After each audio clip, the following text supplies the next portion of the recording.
آج کا ہمارا سوال ہے کہ چاشت کی نماز کس وقت ادا کی جاتی ہے اور اس میں کم سے کم کتنی رکعت جو ہے وہ ادا کرنی ہوتی ہے۔ تو دیکھیے، چاشت ہو، اوابین ہو، دہا ہو، اشراق ہو، یہ ساری جو نام ہیں یہ ایک ہی نماز کے نام ہیں، یہ الگ الگ نمازیں نہیں ہیں۔ تو چاشت کی جو نماز ہے وہ کس وقت ادا کی جاتی ہے؟ تو جب آپ فجر کی نماز ادا کر لیں اور اس کے بعد جب سورج نکل جائے، سب جگہ روشنی پھیل جائے، تو اس وقت جو ہوتا ہے وہ اشراق کا وقت ہوتا ہے۔ تو اس میں ہے کہ جب اچھی طرح سے روشنی پھیل جائے اس وقت، یہ نہ ہو کہ سورج نکل رہا ہو تو اس وقت کوئی نماز نہیں ہے، وہ زوال کا وقت ہے۔ سورج نکلتے وقت اس وقت نہیں ہے، جب سورج نکل جائے، روشنی اچھی طرح سے پھیل جائے، تو وہ جو وقت ہے وہ اشراق کا وقت ہے۔ اوابین کی نماز کا جو وقت ہے وہ تب ہوتا ہے جب اونٹنی کے بچوں کے جو پیر ہیں وہ گرمی کی وجہ سے جلنے لگیں، زمین اتنی زیادہ تپ جاتی ہے کہ اس سے ان کے پیر جلنے لگتے ہیں، تو وہ وقت ہے اوابین کی نماز کا۔ اس کی ایک حدیث آتی ہے صحیح مسلم میں، اور اس کے راوی ہیں حضرت زید بن ارقم رضی اللہ عنہ، اور وہ روایت کرتے ہیں کہ انہوں نے کچھ لوگوں کو نماز چاشت پڑھتے ہوئے دیکھا، تو انہوں نے فرمایا کہ انہیں علم ہے کہ اس وقت کے علاوہ نماز چاشت پڑھنا افضل ہے، کیونکہ رسول اللہ صلی اللہ علیہ وسلم نے فرمایا نماز اوابین کا وقت وہ ہے جب اونٹنی کے بچوں کے پاؤں شدید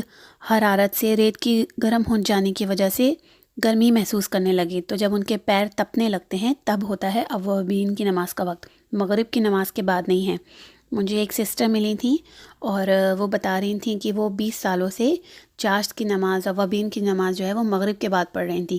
تو یہ کتنی افسوس کی بات ہے کہ اتنے وقت تک ان کو یہ علم ہی نہیں پہنچا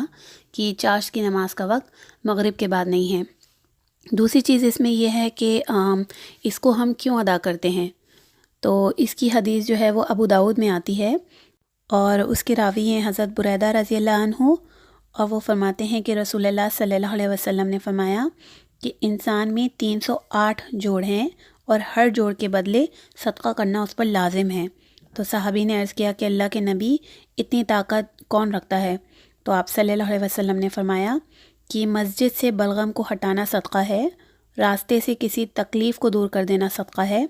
اور اگر تم یہ نہ کر پاؤ تو چاشت کی 2 رکعت تمہارے لیے کافی ہو جائیں گی۔ اس کی ایک اور حدیث آتی ہے، بخاری و مسلم میں متفق علیہ حدیث ہے، اور اس کی راوی ہیں حضرت ام ہانی رضی اللہ عنہ، اور وہ بیان کرتی ہیں کہ نبی کریم صلی اللہ علیہ وسلم فتح مکہ کے دوران ان کے گھر تشریف لائے تو آپ نے غسل کیا اور آپ نے 8 رکعتیں پڑھی۔ میں نے اس سے ہلکی نماز کبھی نہیں دیکھی، البتہ آپ صلی اللہ علیہ وسلم رکوع اور سجود مکمل فرماتے تھے، اور انہوں نے ایک دوسری روایت میں فرمایا ہے کہ وہ نماز چاشت تھی۔ تو ہلکی کا مطلب یہاں ہے کہ وہ انہوں نے اس میں چھوٹی سوریں جو ہیں اس کی تلاوت انہوں نے کی۔ تو آپ بھی چھوٹی صورتیں جو ہیں وہ تلاوت کر سکتی ہیں، ضروری نہیں ہے کہ لمبی لمبی سورہ ہی آپ اس میں پڑھیں، اگر آپ چاہتی ہیں تو آپ چھوٹی صورتیں بھی اس میں تلاوت کر سکتی ہیں۔ ایک اور حدیث آتی ہے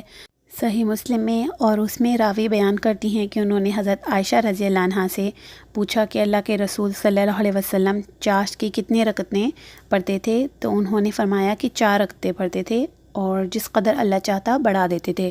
تو دیکھیے ان حدیثوں میں ویریشن ہے، کوئی فکس نہیں ہے، یہ آپ کے اوپر ہے کہ آپ کتنا پڑھ سکتی ہیں۔ ایٹ لیسٹ کم سے کم جو ہے وہ 2 رکعت جو ہے وہ آپ کو پڑھنی چاہیے۔ تو اس میں سب سے افضل وقت وہی ہوتا ہے جب سورج اپنی بلندی پر ہوتا ہے، تو اس وقت اگر آپ اسے پڑھیں گی تو سب سے افضل وقت ہے اس کو ادا کرنے کا۔